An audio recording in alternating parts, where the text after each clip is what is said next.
Hey everyone, I'm Nathan, owner and creator of Built for Birds. Today I wanted to do something a little bit different and talk about birds, and one bird specifically. One of my favorite birds is the Northern Mockingbird. Now, the Northern Mockingbird can be found almost over the entire United States. I've lived in Ohio, Kentucky, Wisconsin, South Carolina, and I have seen mockingbirds in all those states. And so they're very popular throughout the Midwest and really throughout the majority of the United States. I don't think that I don't think they are too far north up into Canada, but I'm not 100% sure on that. When I think about the mockingbird, I think about three main characteristics. One, I think about creativity. It's a very creative bird. Secondly, I think about how it's very bold and courageous. And third, it's a very noble bird. And so I want to talk about these three things specifically and how they relate to the mockingbird. Why do I say the mockingbird is creative? Well, for the obvious reason, because of its ability to sing and mimic the songs of other birds. Now, it's reported that the mockingbird can make over 200 different sounds, and that includes even sounds from insects and some frogs. But when I think about how that the mockingbird can memorize and mimic so many songs, it just amazes me at its ability and its creativity to do so. Now think about how we as humans memorize songs. Of course, our songs are a lot more complicated with verses and choruses, but it would be hard pressed for anyone to memorize 200 songs. But the mockingbird is able to do that. And it's the only bird that really can have that kind of repertoire of songs that it and sounds that it can mimic. And so it's just a really neat thing. And I'm going to show you a little clip here of the mockingbird, and you can see how many of the songs you can identify. I identified about 6 or 7 different sounds. I have a couple mockingbirds that come around my feeders and around Bird Island, and they always find the highest points to perch and sing their songs, whether it's on top of the house, on top of the electric wire, on top of the tallest tree. But I always hear them in the mornings and sometimes in the afternoons singing their songs. And another fact about mockingbirds is that they sing at night. And the reason they do this is because the males who have not found a mate will sing late at night. And I've got one that's outside my window, and I hear it at all times of night. I'll wake up at 3 or 4 in the morning, and I will hear a mockingbird singing. So that is something that you may have experienced as well where you're at. But let's take a look at this video and see how many songs that you can identify by the mockingbird.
have noticed as I observe mockingbirds, they will come to Bird Island and they always perch at the highest pole, the highest spot they can find. At one point, I had a bird feeder on top of the pole, and they would perch on top of the bird feeder. They would always find the highest spot, and they would just perch there as though they're not afraid of anything. They almost act like they want to be noticed, like they want attention. But the mockingbirds are very courageous and they're very bold. And I've noticed that when the mockingbirds are at Bird Island, they will chase away starlings. I don't know if you've ever noticed that where you are, but many times the starlings will try to come in, and as long as there's not too many starlings, sometimes there's so many starlings, there's not much that one mockingbird can do about it. But if the mockingbird is there at the top of the post or the pole, they will chase away the starlings that come to the feeders. And then I also see them getting into skirmishes with the blue jays, occasionally the robins, and so they're kind of an aggressive bird. They're very territorial. One of the neatest things that I have observed watching a mockingbird revolves around an electric pole that is a couple blocks away from me. It actually overlooks the interstate. I'm not far from the highway. And at the very top of this electric pole, there was a hawk. And this hawk was sitting up there watching as hawks do for quite a while. And I got to noticing and watching this, and I saw there was another bird that was flying, almost hovering above the hawk. So I got out my binoculars and I took a look, and it was a mockingbird. A mockingbird was literally flying right above the hawk. And the hawk would just kind of look up at the mockingbird like this, and then it would look away, and then it would look back up. And the mockingbird would kind of just hover right above the hawk, and the hawk would look at the mockingbird and then look back and look at the mockingbird and look back. And this went on for, 15, 20 minutes.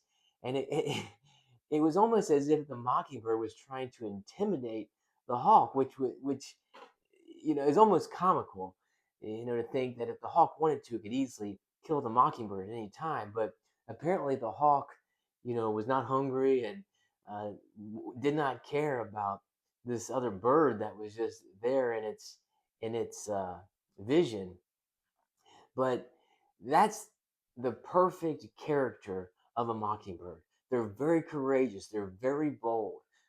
They're aggressive. They're territorial, and they're neat to watch. So if you ever see them, look for those kind of things because you'll see how aggressive that they can get. Okay, so here is the electric tower where the hawk was sitting and the mockingbird was up, hovering above the hawk. And then the last characteristic that I think about is nobility. To me, the mockingbird is very noble. And like I mentioned before, the mockingbird always wants to find the highest peak, the highest point, the highest perch, and there it will rest and it will just perch there for a long time. It's one of the easiest birds to film because they don't move that much. Um, so they almost, to me, the mockingbird seeks attention, and because it's noble, it's a proud bird. It wants to be noticed, and so I find that fascinating. I think that when I think about the creativity, when I think about the nobility, when I think about its courage and its boldness, I think that the mockingbird is one of the neatest songbirds that we can see in North America. So here you can see the mockingbird on top of my shepherd's hook, and it will kind of look down. It's guarding the suet really more than anything. But this is what I was talking about, how it would chase away starlings and other birds that might come around. And you can see how it would even kind of squawk at some of the birds that come around the feeders.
Well, I hope you enjoyed the video.